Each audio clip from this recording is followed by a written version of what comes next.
যেটো আমাৰ সম্পূৰ্ণতা অভিযান যেটো আমাৰ নীতি আয়োগে লঞ্চ কৰিছে গোটেই অসমত আমি এইটো প্ৰগ্ৰাম চলাই আছো এটো কি হৈছে আমি যোৱা 1 জুলাইৰ পৰা 30 সেপ্টেম্বৰ লৈকে 3 মাহ জুৰি আমি এই প্ৰগ্ৰামটো চলাই ৰাখিম যত আমি কি কৰিছো আমি 4টা ইন্ডিকেটৰস আমি কভাৰ কৰিম ইয়াতে আমাৰ ফাৰ্স্ট ট্ৰাইমষ্টাৰ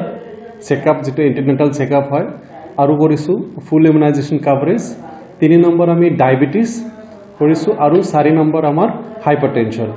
এই চাৰিটা আমাৰ ইন্ডিকেটৰছৰ আমি সম্পূৰ্ণতা অভিযান যত নেকি আমাৰ এস্পিৰেশনাল ব্লকত যিমানখিনি হৈ আছে সেইখিনি কৰিছো not for other মানে ব্লক আমাৰ এস্পিৰেশনাল ব্লকৰ কাৰণে কৰিছো ইয়াতে তো ইয়াতে কি কৰা হৈছে আমাৰ যেটো আমাৰ বেনিফিচিয়াৰি আছে এটো 30 বছৰ এণ্ড এবাভ তো যত আমি 60 ইয়াৰ্স এণ্ড এবাভ আমি ইনক্লুড কৰিছো আমাৰ ডিস্ট্ৰিক্টত আমাৰ 70,000 প্লাস আমাৰ বেনিফিচিয়াৰি আছে আমি কি কৰিছো এই যেটো প্ৰগ্ৰাম আমি আৰম্ভ কৰিবলৈ লৈছো আৰু সদায় আমি এটা আপডেট লব পাৰিছো কোটিখিনি পাৰফৰম্যান্সৰ ওপৰত যত নেকি আমি আমাৰ টাৰ্নআউটটো আমাৰ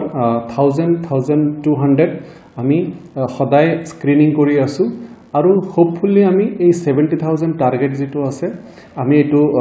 অহা সেপ্টেম্বৰ 30 তাৰিখৰ ভিতৰতে আমি এইখিনি আমি সম্পূৰ্ণ কৰাৰ চেষ্টা কৰিম আৰু এটো হয়তো যেটো আমাৰ এস্পিৰেশনাল ব্লকক আমি সদায় আমি এটা গুৰুত্ব দিছে আমাৰ চৰকাৰে গুৰুত্ব দিছে যাতে আমি